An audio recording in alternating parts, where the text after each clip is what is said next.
Good evening. My name is Richard Cream, and I'm Chair of the Permanent Public Building Committee.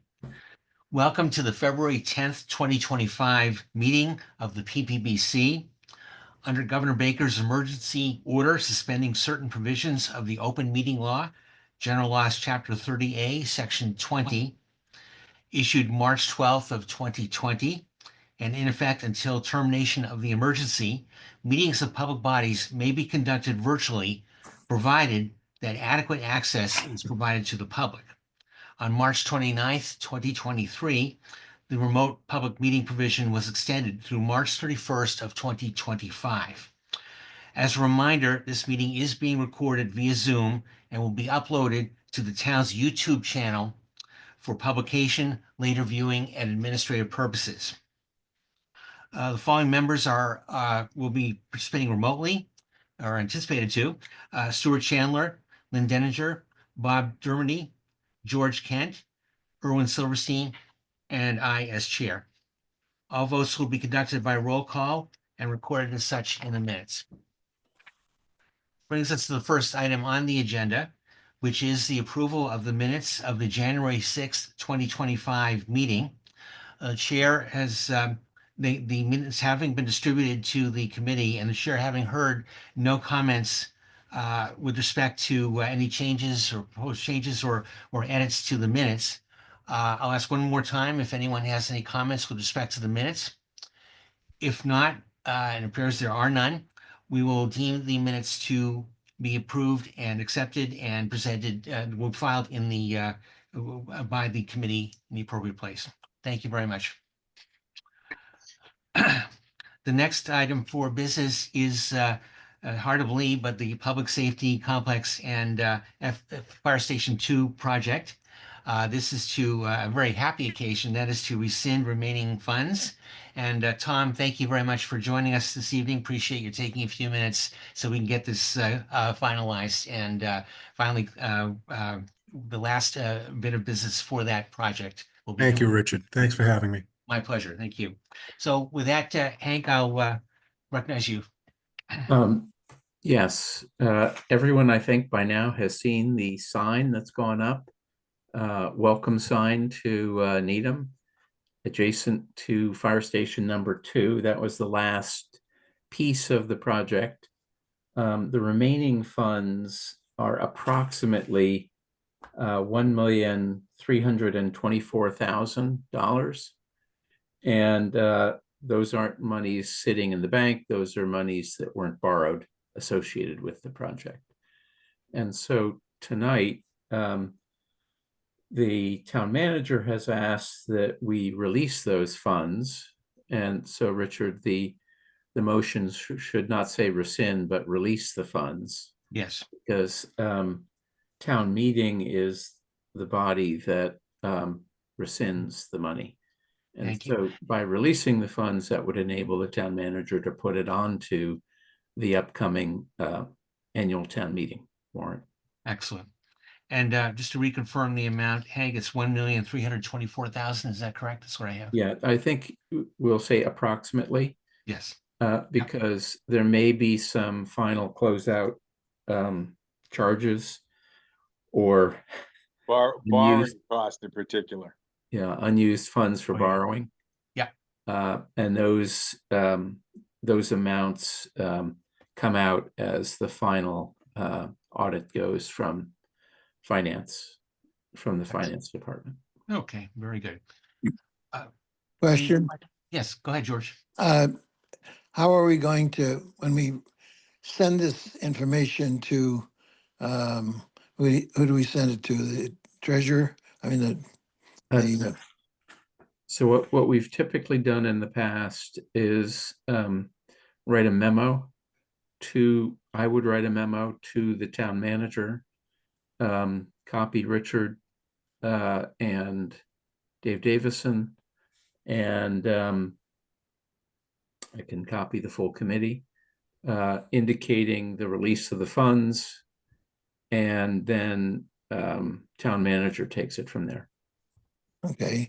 Can it be stated in that letter what the total amount of the project budget was how much Mhm. we are releasing, uh, so that someone else that's not familiar with the process could understand that we completed the final project under budget? Yep. Should we indicate what the original budget was? Because we did get some additional funds, I believe, from the town. Yeah, and this is what we're releasing is essentially the bulk of, if you recall, that money was for the oil tank and COVID, oil tank, Correct. fire station 2 and COVID. And 2 weeks after town meeting okayed the additional funds, the COVID requirements went away. So we never spent any, just what we had expended at that point, but we didn't spend any more of the COVID funds, so to speak. So that's what the bulk of this this money that's being released is. So in essence, uh, if you were to explain it in simple terms, um, we were provided, I mean, we estimated approximately X dollars for the project. We thought we were going to incur an additional amount, requested it from town meeting, and this is how much we've spent, and we're releasing the rest back to the town. Mhm. Correct. Yep.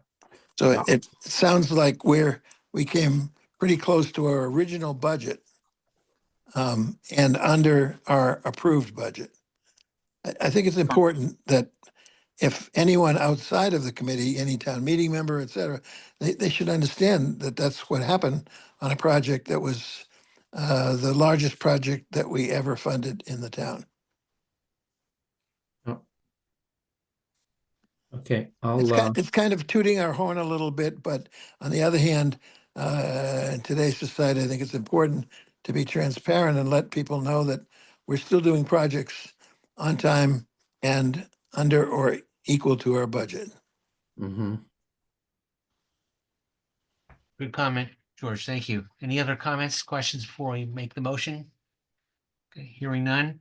The chair will move that the PBC release the remaining unencumbered funds for the Public Safety Complex and Fire Station Number 2 project. Is there a second on the motion? Second, Oh, and I should say in the approximate amount of $1,324,000. Okay, George, thank you for seconding that. Any discussion on the motion? Oh, yes, Mr. Chair, real quick, is that Yes, a Bob. separate project from Fire Station 1? altogether. It's the same project, Bob. Got it. There were, Thanks. there were multiple pieces to it. Yep, thank you. Any other questions or comments? Great, hearing none, we'll proceed to the roll call vote. Stuart, Aye. Lynn, Aye. Bob, Aye. George, Aye. Irwin, Aye. Tom, Aye.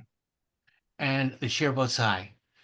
Thank you very much. Appreciate, Tom, again, your willingness to come out this evening and help us with this last minute or last item on this project. Thank you very much, Tom, and we'll see you down the road. Appreciate it, guys. Have a great night. You too. Thanks. You Take too, care. Tom. Thank you. All right. That brings us then to the Emery Grover project. And for that, I'll recognize Ken. Well, we're still chasing last minute little items, some electrical work, planters, two things that will drag, will be the rest of the landscaping, which can't be done until to the spring anyways, and the graphic. Every time we've been thwarted by weather the last 3 weeks and trying to get the graphic into where the clock was. So those will be those will be hanging for a little bit. But the rest of it, we're trying to close, couple training exercises, little odds and ends here and there. But for the most part, we're trying to handle the warranty items as they crop up. But there's really nothing big there. The change order that you'll see tonight, the bulk of that is, if you recall, a few months ago, we discussed how our HVAC contractor, Cam, had come in and said, the prevailing wage rates have changed for both tin knockers and plumbers. They were the only sub to make the claim. It went up the tin knockers went up substantially. So the total bill on that is about 21,000 for the change in the prevailing wage rates. But as I said, no other subs have done that. So that's the bulk of the change order that remains that you'll be voting on in a little bit. Two questions, Ken, for me. Mhm. One, in in regard to the elevators, did we figure out what the issue was and has been resolved? Yeah, there was basically, just for want of an easier way of saying it, it was a defective part Oh, that okay. they replaced, and that seemed to have been causing the bulk of the problems. I'm still waiting for the final report, but it's running. It hasn't, knock on wood, it hasn't broken down over the last 3 weeks or so. So we're keeping our fingers crossed. And the other question I had, just in terms of the to-do list for next spring, I remember we had some issues with the grass coming in because of the drought last summer. Will it line up? Yeah, that's part of the landscaping. They got some trees to replant, and they've got to reseed. Mhm. Okay. So once the weather turns, I would expect mid to late April. We'll get on to that. Terrific. Great. Okay, and then any questions on the change order? All right, hearing none, the chair will move that the committee approve the change order from M. O'Connor Contracting. That's change order number 21 in the amount of $37,343.17 is out of the general contractor's budget. Is there a second on that motion? Second. Thank you, Michael. Discussion on the motion? Hearing none, we'll proceed to the roll call vote. Stuart? Aye. Lynn? Lynn? Mute. Aye. Thank you. Bob? Aye. George? Aye. Irwin? Aye. Michael? Aye. Ann? Aye. And the chair votes aye. Thank you.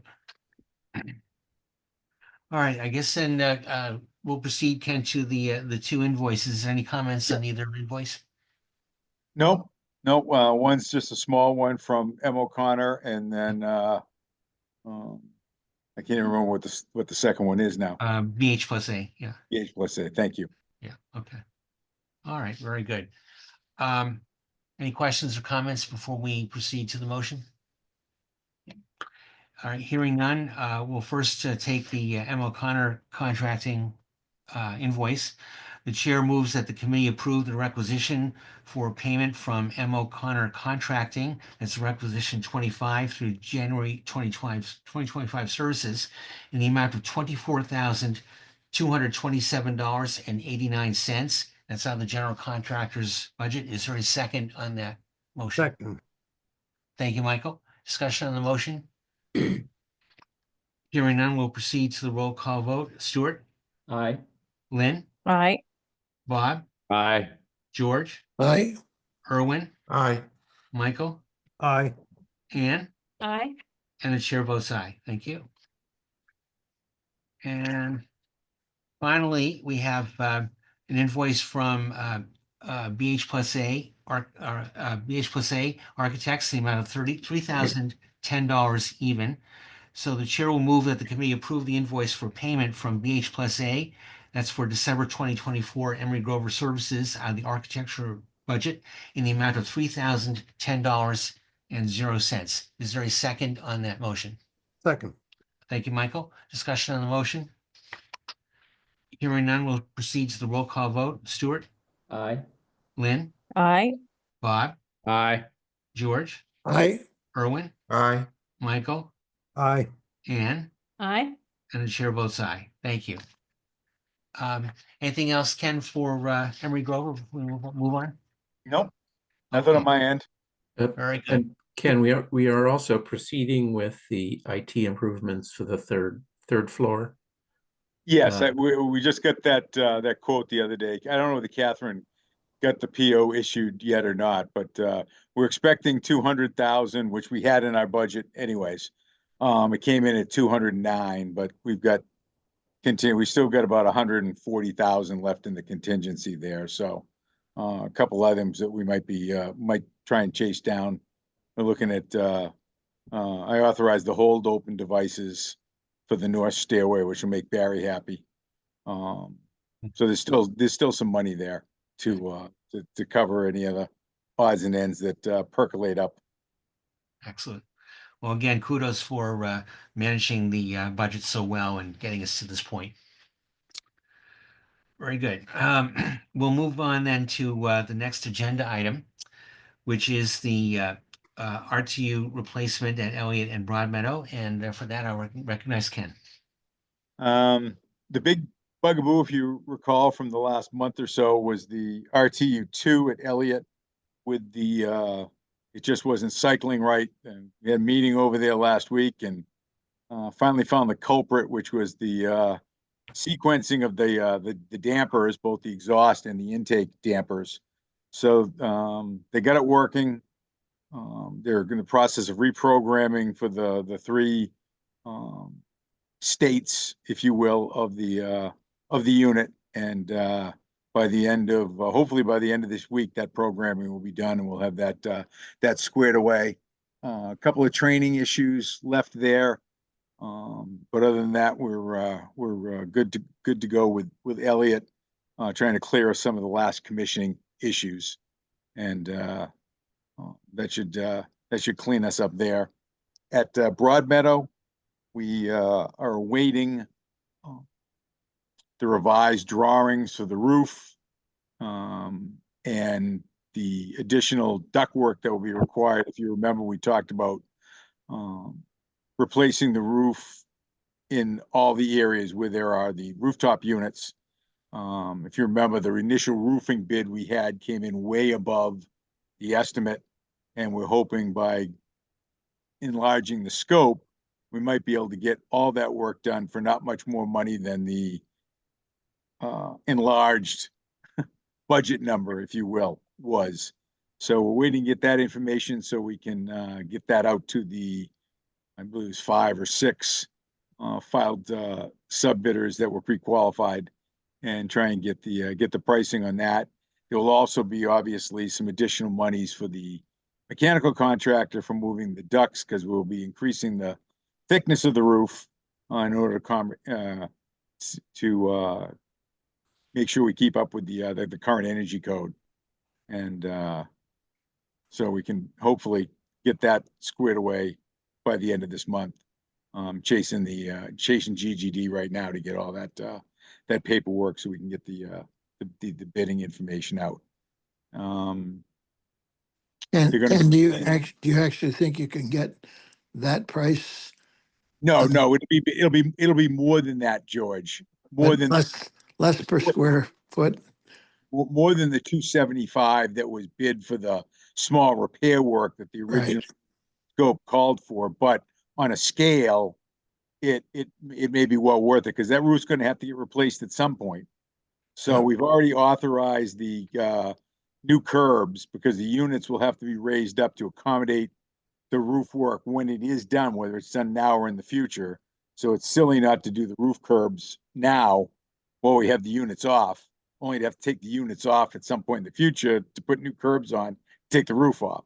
So we authorize that roughly that bit of cash.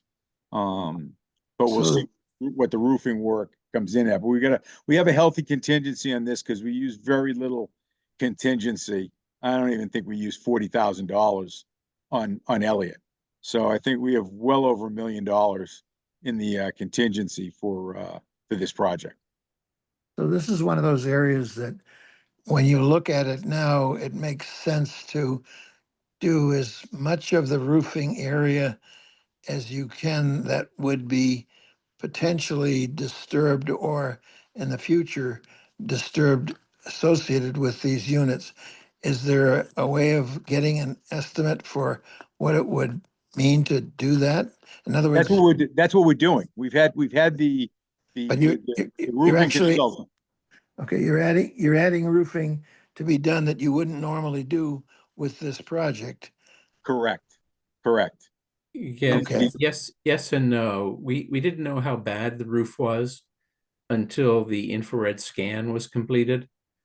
And once we saw that and saw the correlation between the areas that'll be replaced and those were the areas that were the worst on the overall roof, it didn't make sense not to do the replacement at this time.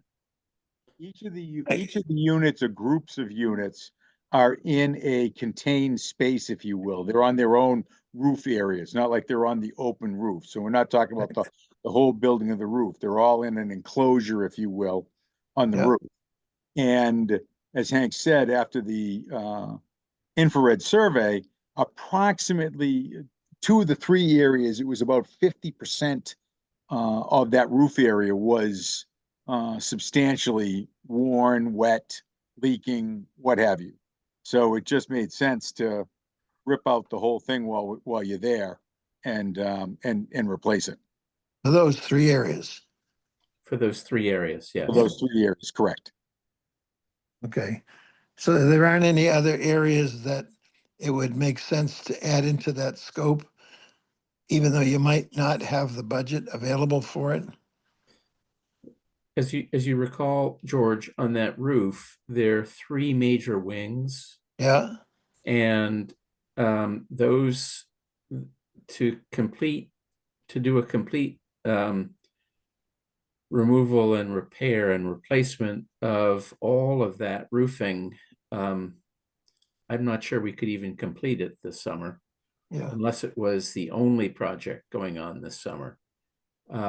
What they found were there were a few areas that were worse than others, and typically those were in an area where the roof drains were above the center line of the wall below, where they and usually I think all of the water drained internally to the building. And that would be a normal area where the water would collect to drain. And so it under Barry's managed repair, he's been able to keep up with those smaller areas. okay. All right. I just wanted to make sure that, if we did need some more money and didn't think we had enough in our contingency, and it made sense to add certain areas in, this would be the time to ask for some additional funds to do that, if we needed it. If we think we can get what we should do at this point done within our contingency, then fine. Yes, we can get it done, we think, within the contingency amount. And we really don't want to have the scope creep too much more, because we couldn't easily marry into existing roof. We have to almost double the thickness of the insulation to meet the Yeah. energy code. Right. And that just causes a whole bunch of curb issues and perimeter issues every time it comes to an edge detail, every time it comes to a drain detail. Yeah. Those have to be lifted and replaced and rebuilt. Okay. I just wanted to encourage you to make sure that we did as much as we could, if it made sense at this point. But sounds like you're completely on top of it. Thanks. Okay. All right. Ken, shall we proceed then to the change order? Please. Okay, and any other comments on the change orders, specific to the change order? Anything that I'd like to? Nothing. Highlight. Nothing. The description is the explanation. Got it. Okay, very good. All right. In that case, the chair will move that the committee approve the change order from CAM HVAC. That's change order number 1 for Broad Meadow. in the amount of $35,497.17 on the general contractor's budget. Is there a second on that motion? Second. Thank you, Lynn. A discussion on the motion? Hearing none, we'll proceed to the roll call vote. I see Barry's joined us. Welcome. Thanks, Barry. Stuart, Aye. Lynn, Aye. Bob, Aye. George, Aye.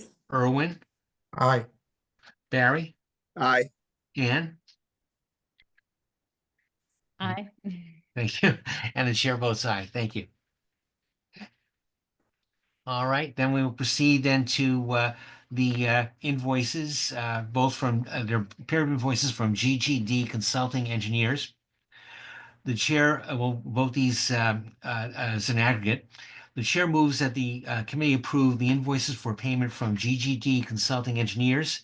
First for December 2024 services at Broad Meadow, $4,000 even out of the designer budget.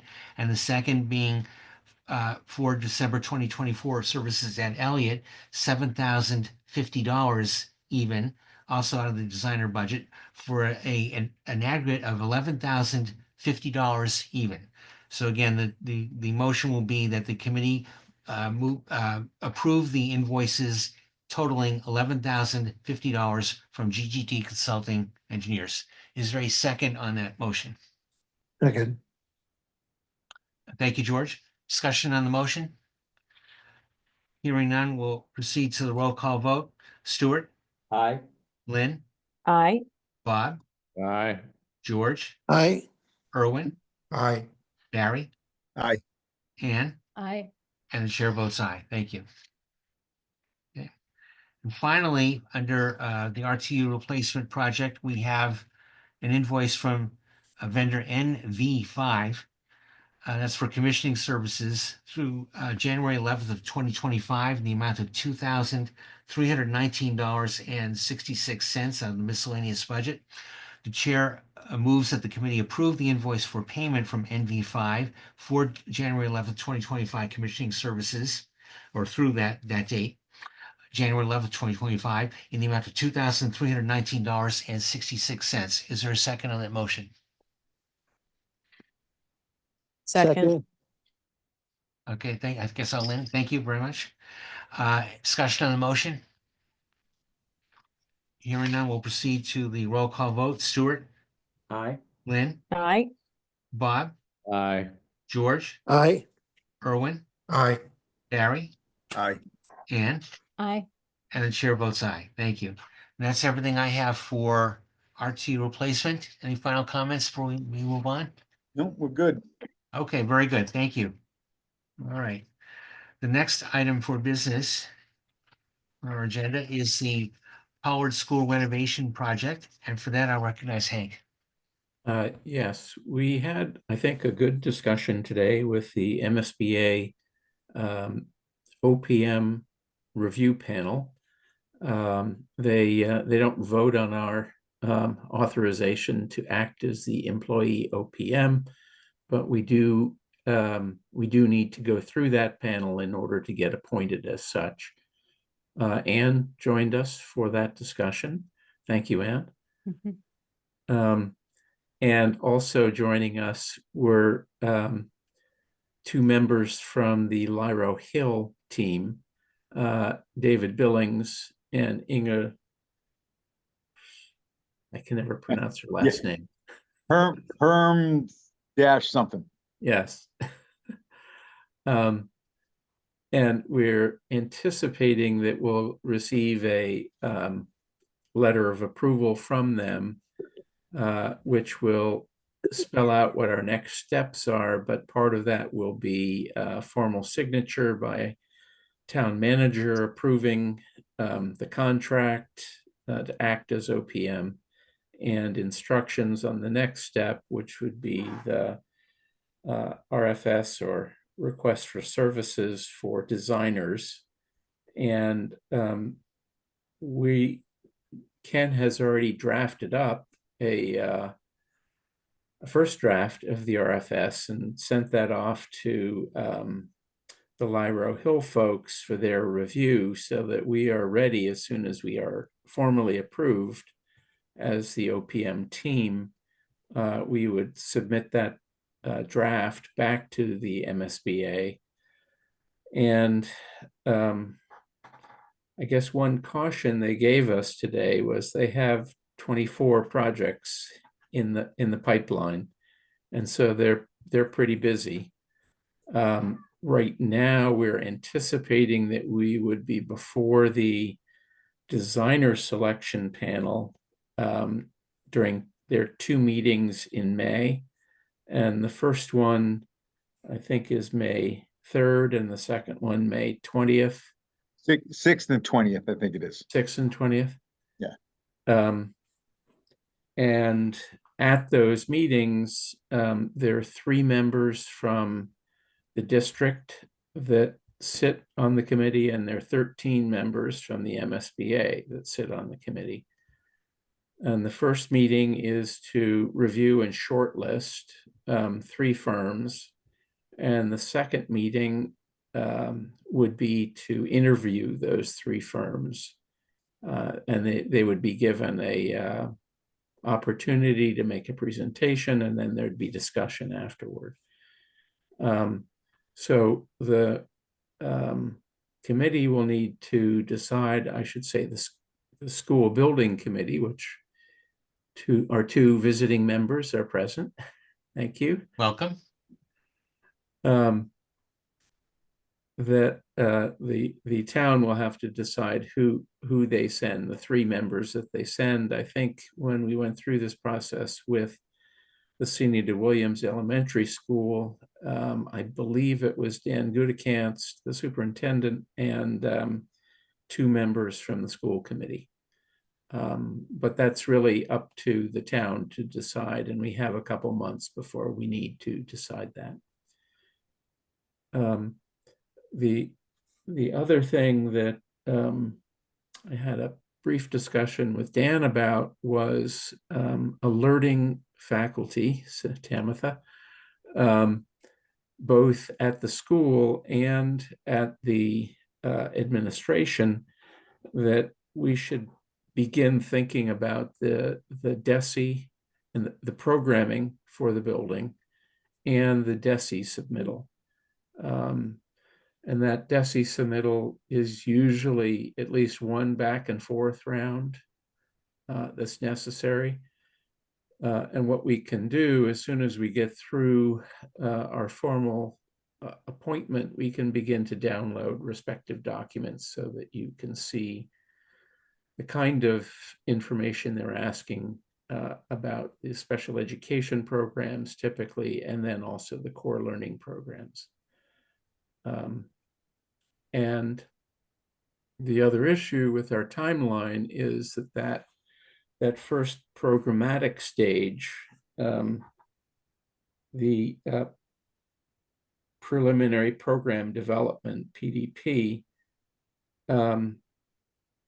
preliminary development program, is will have to be done starting in June and working over the summer. So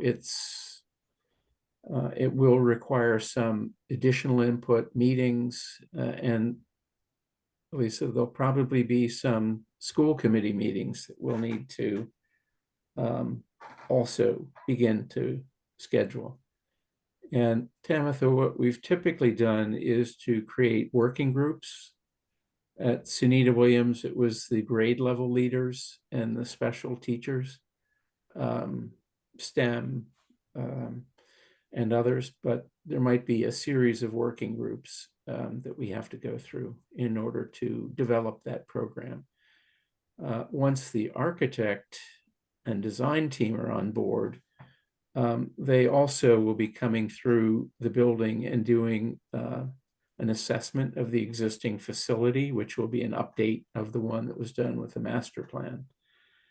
And all of those elements are then fed into the PDP process. So I think, yeah, I'm sorry. I just have one clarifying question for you on that. So when we've done other building projects, we're talking about, a singular sort of faculty and one group of folks. On this one, we're talking about reunifying the High Rock community and Pollard. So when you talk about these groups in the summer that would start looking at programs, I'm assuming you're meaning some Pollard folks as well as some High Rock folks. That's correct. Okay. And as part of the study, we have to look at both options, a 7th and 8th grade, and then also a program for 6th through 8th. And when we do the physical studies of the various options as the fitting process after the program is formed, we have to look at both of those potential solutions. And so I will share with you the application for the OPM did articulate a lot of these goals and then the concerns, but MSBA was very particular in pointing out that both options need to be studied. And what's the end point of that process? What's on the timeline? We will share with you an extremely detailed timeline that, but I'll jump to the very end. So there's during feasibility, we go through the programming phase, which is about 3 months. And then we go through preliminary schematic report where they start taking that programmatic information and looking at the options. We're trying to complete both of those by December of this year. And then that would leave approximately 5 to 6 months to go through the schematic design. So during the PSR, we would be looking at a whole series of options, but making a recommendation on a preferred option. And that preferred option has to be explained in terms of the educational benefit, the opportunities and the constraints on the site, and that preferred option would also define which site we would be building on. During the schematic studies, we would be looking at both ad renos, total new construction.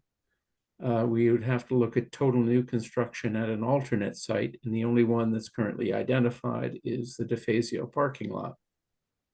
And the designer would have to look at both grade scenarios in that location as well. So there's a lot of study that the designer has to go through. And in the meantime, they would also be doing some basic analysis, like geotechnical analysis, to confirm where the difficulties are underground. We probably wouldn't do a deep well until schematic design, when we would be looking into the potential for geothermal.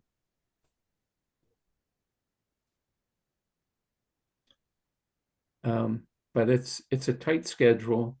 The end goal would be getting a vote of approval at the October 2026 special town meeting, followed by a ballot question approval in November of 2026. And part of the fact that we're getting squeezed from both ends, we have to submit the ballot question to the Secretary of State by August of 2026.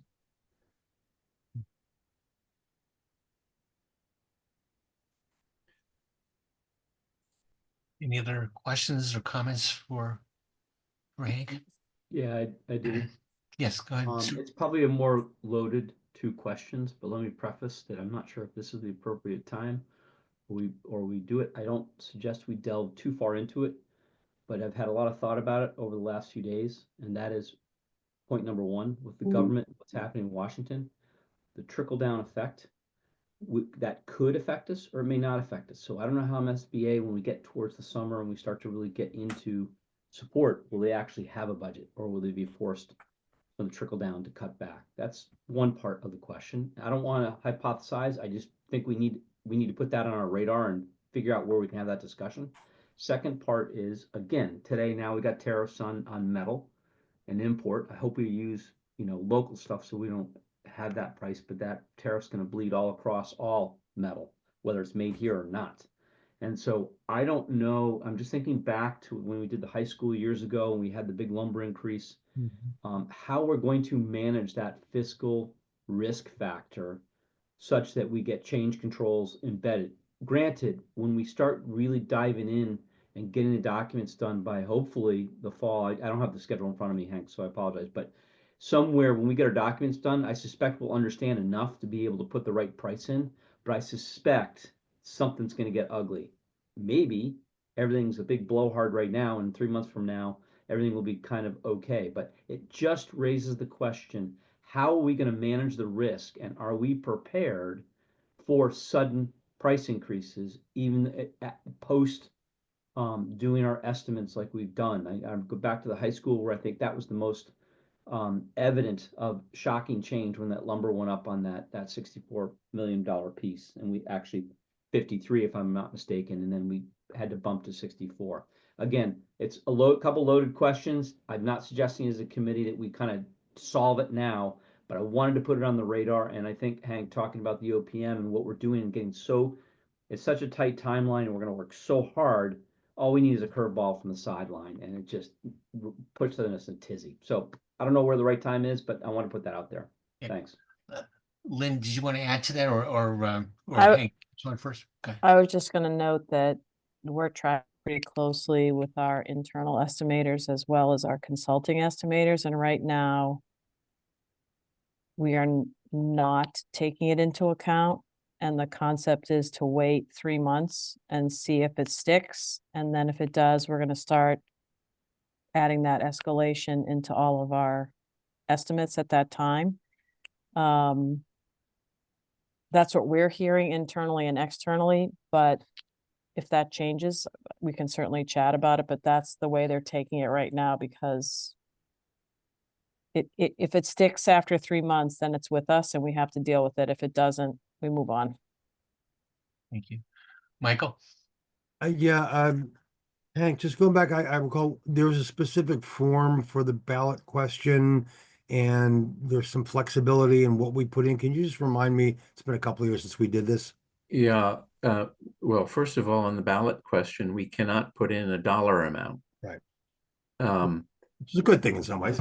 Yeah, I think that the MSBA through several decades, they've realized that they need a certain amount of flexibility. All of the supporting information, however, will be based upon schematic design, detailed schematic design, and the detailed cost estimate at that time.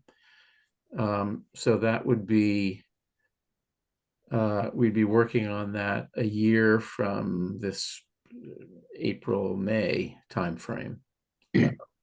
By then, we should have a better read on the tariffs, and we should have a better read on federal dollars. In terms of reimbursement dollars, as you may recall, the MSBA is funded by 1 penny on the sales tax, goes into their kitty, which is, so it's a state fund, it's not federal funds, the majority. Now, there are Department of Education funds that potentially would have been used or have been used in the past for special ed and other programs, I believe. And so those could well be affected. And the MSBA may or may not make up the difference. During COVID, they went back in and granted millions of extra dollars to certain districts when the costs came in at a grossly escalated amount compared to what they had estimated and written into their project funding agreement. So I think that we're about a year out before we get into a final decision. And even doing heavy timber, I'm not sure we'd save on tariffs if the wood is all coming from Canada. That's the question. It's Canada, Mexico, and the world, right? And so, Yeah. but yeah, I think the other thing too is that Michael and Ann and you guys, I mean, and Tamitha, you guys are going to have to contend with the whole overall project costs, PVC, right? We're basically just doing all the nuts and bolts and insights and somewhat recommendations, but at the end of the day, the school committee is probably driving this. So hopefully, given all the other cuts that are trying to happen right now, that we don't. Hopefully, we can keep this in. But again, I don't want to go down a rabbit hole. But I think we got to keep aware of this. And I think, Hank, even if it's state funded, I can't imagine if things get such a state that the trickle down effect doesn't force them to have to start to think about it. But again, just want to put it on the radar. Yeah. Hank, any comment? I'm going to recognize Mike. Otherwise, any comments, Hank, before I move on? I see Michael still has his Yeah. hand up. Yeah, Michael. Yeah, just two quick things on that. Yes, of course, Lisa's here and Tam's here, and we know we're going to be taking the school committee and others be taking the lead. But just for those who haven't been around through this process before, I did this analysis a while ago. When you look at the total all-in cost of a project, because MSP doesn't reimburse many things, what we have typically looked at a district like ours is that 20% of the total project cost. That's not the way they figure it, right? They figure their reimbursement based on what they reimburse, right? But if you look at our building projects overall, and you look at the total all-in costs to the community, about 20% has typically been MSBA funded. So just for those who haven't been through this before, because we're going to be going through a lot of bizarre things with, what's reimbursable, what's not project cost, not project cost, but just to get a sense, a community like ours gets less funding for that than many other communities do. And it is right, state fund. I understand that 1 cent on the sales tax and federal funds could affect us in all strange and bizarre ways, but the project physically is still a construction project that our community is going to have to decide to pay for. And I think we've noted this before that while we may not get any grant funding through the IRA, we would be eligible for Eversource rebates because I don't think those are funded through payments into utility payments, and also the state might still have additional reimbursement. But as we discussed before, if we go with geothermal, for instance, the state considers it part of the building expense, not part of the site improvement expense. And that includes the entire system affiliated with or associated with that. And we wouldn't even be getting to those until 2031, likely. And that's more than 4 years away.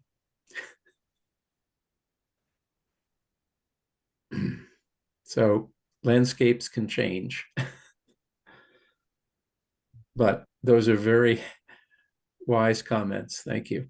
And Yes. we will keep that risk factor. And like you, Lynn, we will have 2 cost estimators, and we'll go through the cost reconciliation process before all is said and done. Hank, is there anything that you need from the committee this evening relative to the Pollard School renovation project?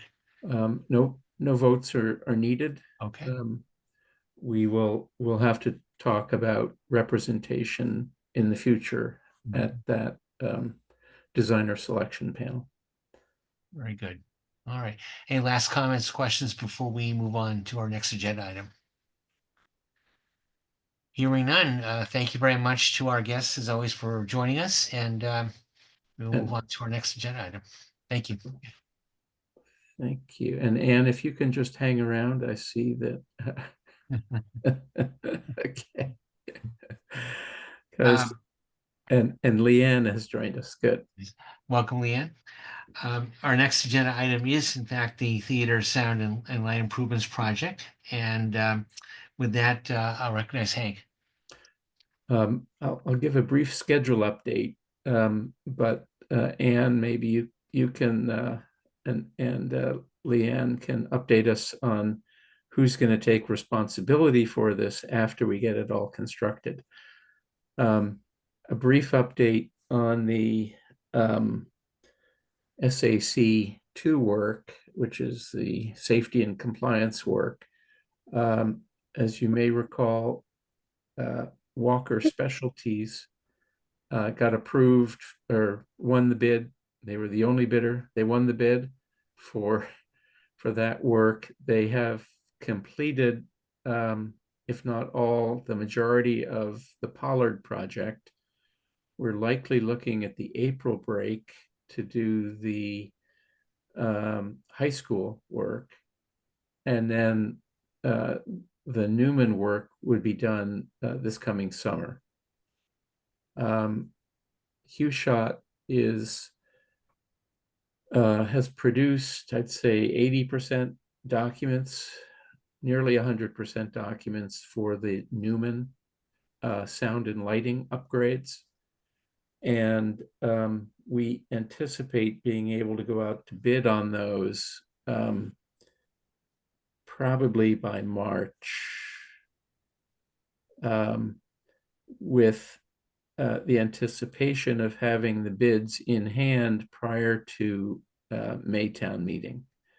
The award on that would then follow the approval of the funding, and it would allow the selected contractor, the winning bidder, a full year before they had to come back in the summer of 2026 to do the installation.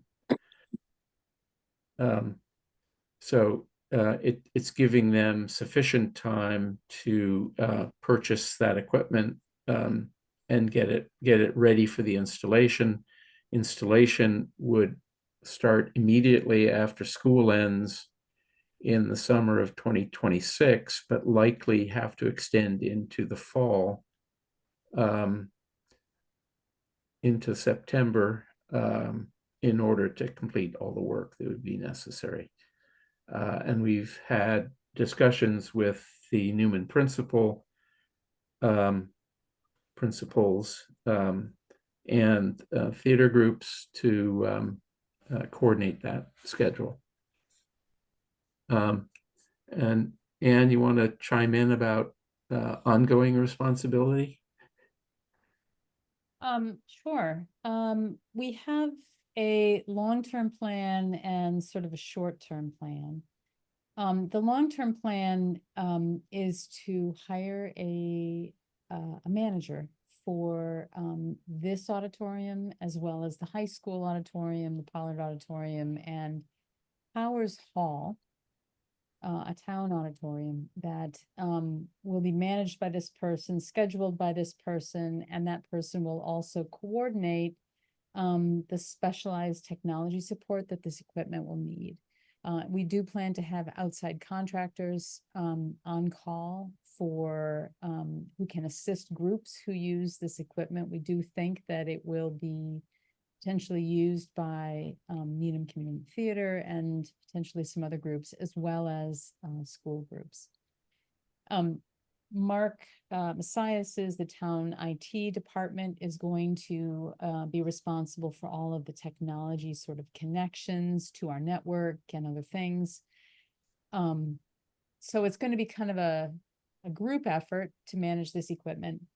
In the short term, we don't have this position on board yet, the position that I was talking about, the manager position, and it will require some town funding. Unfortunately, it wasn't able to stay in our proposed FY26 budget. We do, we're hoping that that can be funded, however, in the current year, potentially by town meeting.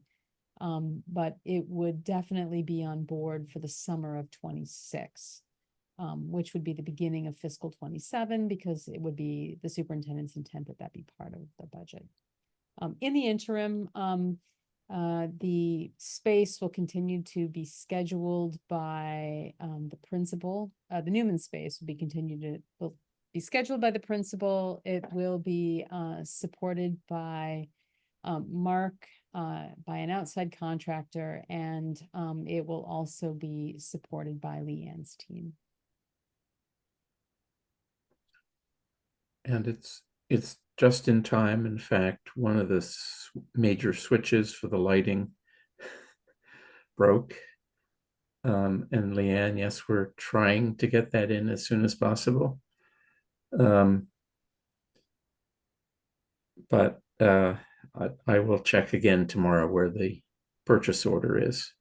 The equipment has broken and is breaking and needs repair. And hopefully it won't negatively impact the upcoming performance.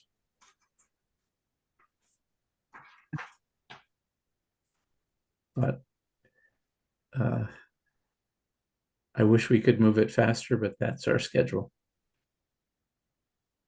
And wondering if I could just ask you, in terms of the theater coordinator manager position, has that been run by the finance committee? What has been their reaction, et cetera? Well, it was included in the budget until it was cut from the budget as part of our budget process. This has been a bit of a tumultuous process. We had to cut quite a bit to meet available revenue. So the finance committee has not weighed in on this specific position. It will undoubtedly do so if we go forward at a special town meeting or something of the like, but it will most likely be part of the FY27 budget process. Okay. And I should note that in the 5-year capital plan, the next theater was going to be Pollard, but any design funding associated with that is being delayed. But I think in FY27, there's funding for construction. So the anticipation is that the upcoming study on Pollard would then take on the theater as a part of their overall analysis. And that will be complicated by an analysis as to one, renovating the existing theater, or two, tearing it down and expanding it and building a new theater. And there's been requests by various theater groups to do something like that, but there would be a program element that would not be reimbursed by the MSBA. Yes. Can Yes, Leanne. I ask a clarifying question? I know that's not particularly the agenda item, but I'm just curious. I was listening to the Pollard conversation earlier. Is there any connection between the programmatic components of the school and what potentially could happen with the auditorium?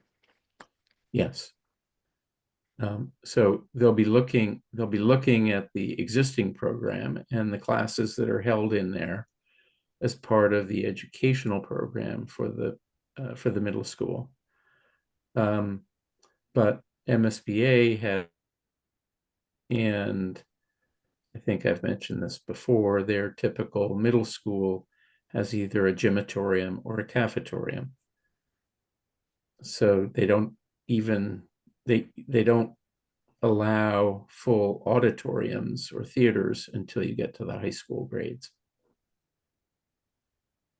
And my just second point on this is, I know we have 2 plans going. We have a 7th and 8th grade plan, and we have a 6 to 8 plan, right? And the programming component, at least from fine and performing arts, would be very, it would be almost double with that 6th grade piece. So I just want to make sure that that's included in the thinking, because we will need more space. Leanne, Elisa and I have been talking about this, and I'm the liaison to Pollard this year. So Tam and I have talked about this, and that was one of the points, is that as you get to the point to start thinking about the programmatic requirements, to be really, really abundantly clear how important and how integral fine and performing arts is to our educational program. That will, again, that's not going to help make the MSBA putting money into this thing, but it's going to help us articulate why we hope we can get this community to build a proper auditorium. So it's kind of all going together. But Elisa and I have been working with Tam, and in fact, Elisa and I and Tam and Jess are going to take a visit to a couple of communities who have done this to get a sense of, so how did you do this? So Michael, once we get appointed, Lyro Hill has just finished the Weymouth school. That's one of the places we're going to go, because Tam knows, actually Tam is, I believe, mentoring the Weymouth principal. So this like works really nicely in that sense. And so I think Elisa and I and Tam are scheduled to go down there next month sometime, I think. Yeah, and what's different about that school is that that's the only element of the old school that they saved, and everything else was reconstructed around it. That's interesting. So that's where we are in terms of overview. And Richard, there is one invoice for HughShot that I'd like to. Oh, yes. Thank you. Thank you for reminding me, Hank. There is, as Hank mentioned, there is one invoice for January 2025 services, and that's in the amount of 12,000 even out of the designer budget. The chair will move that the committee approve the invoice for payment from HughShot for January 2025 services in the amount of $12,000. Is there a second on that motion? Second. Thank you, Lynn. Discussion on the motion? Okay, hearing none, we'll proceed to the roll call vote. Stuart? Aye. Lynn? Aye. Bob? Aye. George? George? Let's see. All right, we'll move on. Erwin? Aye. Okay, and let's see, Leanne? Aye. And the chair votes aye. Thank you very much for that. And I believe that concludes our theater and sound light improvements discussion. Anything else before we wrap up this item? Unless there are any other questions, we'll move on to this discussion about Very good. DPW and building maintenance. Very good. Leon, thank you Thank very much you. for joining us. Appreciate it. Thank you. Welcome, Karis, and welcome, Shane. There you are. Okay, I will turn this particular agenda item over to Hank for discussion. Yes, so I put together a memo to you all and sent that out on Friday, recommending that there are a couple projects that will exceed the $500,000 threshold that are upcoming, that two of which would be could be handled by the building maintenance department. Those two are the Elliott School boiler replacement. Currently, the construction value is noted at $560,000. And the second project is the Needham High School front step repair, which has an estimated construction value of $1,040,000. Those two could be handled by, Barry assures me, could be handled by the building maintenance department. And then the third project, which is the Cooks Bridge sewer pump station, which has an estimated value of $3,859,000. Although I would say maybe 50,000 of that is above ground. Everything else is underground. And the engineering department managed a similar project. And Karis, you may have to remind me which one it was. The Res B pump station? Yeah. Managed that project from start to finish. And Mike Gretzky, who's a former project manager with our department, is now superintendent of water and sewer division, and he would be participating in that project as well. And Karis, would you be working with on-call designers on that, or would you have to go out to RFQ? I think we have to go out to RFQ. We need to get a full determination that it is a 149 project. I do believe it will be, based on the fact that we're building a small building, small enclosure on top of it that has a roof and 4 walls. So we'll likely have to do a separate RFQ process, because our on-calls are only good for engineering projects that are for horizontal construction. And it would be too big to assign to one of the on-call architecture firms. Correct. I assume. Whereas, Barry, on the other 2 projects, you now have on-call services from 2 architectural firms and 2 engineering firms. They could certainly handle these, but you might have to go out to RFQ for the high school steps. No. Oh, the design's already completed. We're just getting ready to put the bid package together, and that's with Dorn Whittier.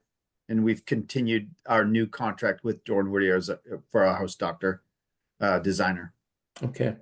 And BLW, who was initially designing the Elliott boilers, are also having a continuation of their new contract for house doctor for MEP. So, and you now have an assistant. An assistant director. Assistant director. So I think you all have assured us and assured the committee that you have the capacity to manage these. Yes. So that's the recommendation, and I don't know if the committee needs to vote on this, but certainly we need to gain consensus that it's the appropriate way to go. Well, I think it makes a lot of sense, and particularly, I think certainly the first 2 items, the Elliott School boiler replacement and the high school front steps, there clearly within BID's wheelhouse. I think, Barry, your team, I'm sure, will do a phenomenal job on that. And as far as the Cooksbridge sewer pump station, there's plenty of precedent, I think, for us, our committee having delegated that to the DPW for their administration of the project. So I would support all 3 delegations, if that's the term. Any other comments, questions, discussion? Okay, so is there a consensus that we is that the term, Hank or George? Do we delegate? Is that what we? Yes, I think that's the, okay. Great, yeah. So I would recommend that the PBC delegate the 3 projects as outlined by Hank and Karis, and then we and Barry, and we move forward accordingly. Any other comments, questions? Okay, I guess we're all set then. Hank, with that. Great, thank you. Great, I'll thank make you sure very that much. gets in the minutes. Excellent. Okay. So I think that takes care of all of our. We have some miscellaneous invoices to take care of next, so that's what we will. Yes, if Shane, you and Barry could hang on for the DPW invoice, that'd be great. All right. we will proceed to the miscellaneous project invoices. The first is, as Hank mentioned, for DPW Complex. That's the invoice from Weston and Sampson for December 2024 services in the amount of $29,100 even out of the designer budget.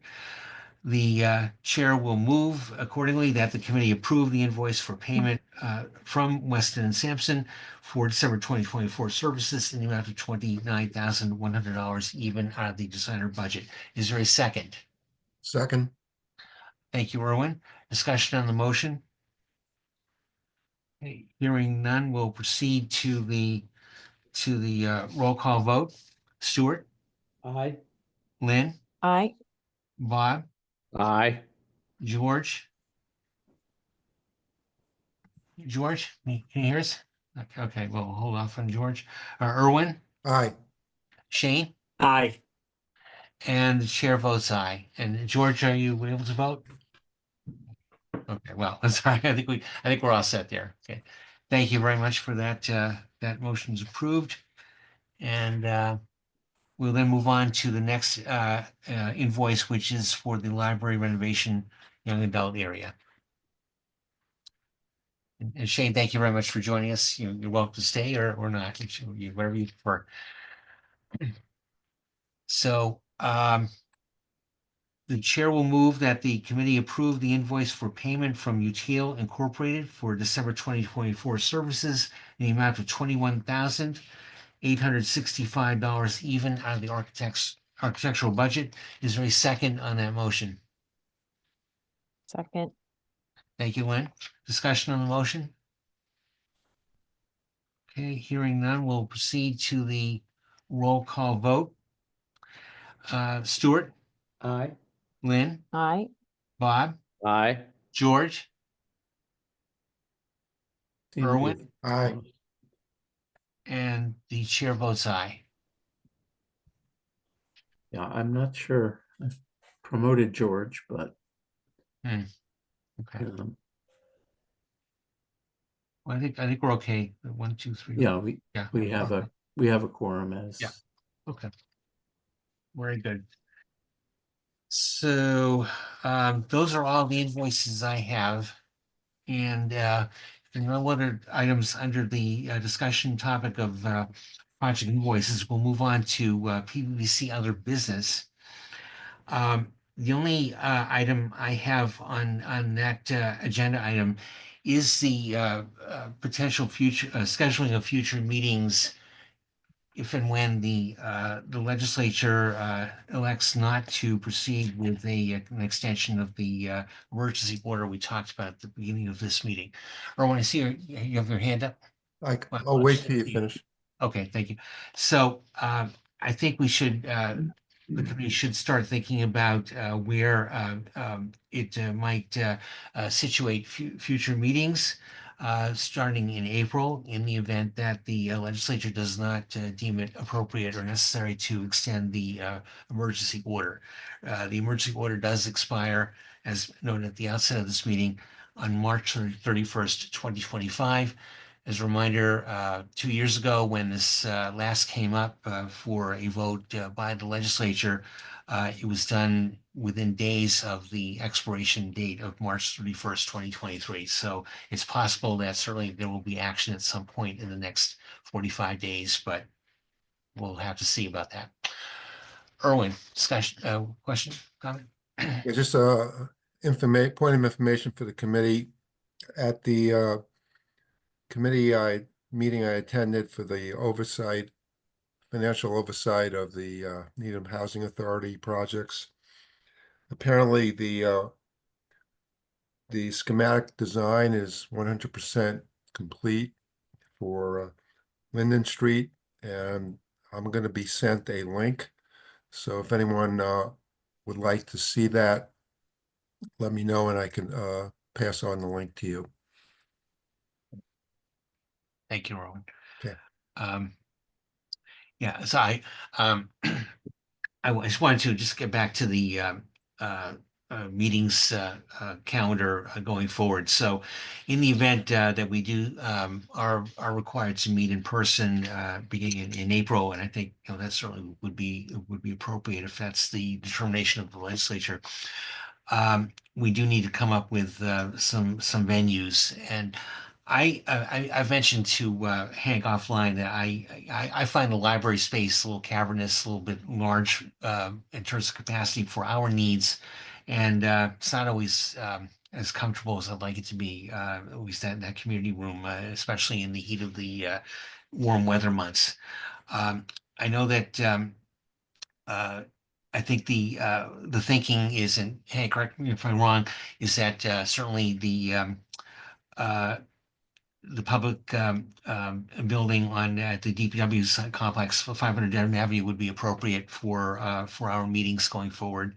And also, I've mentioned too that I would like to see potentially a meeting or two held at the Emery Grover building.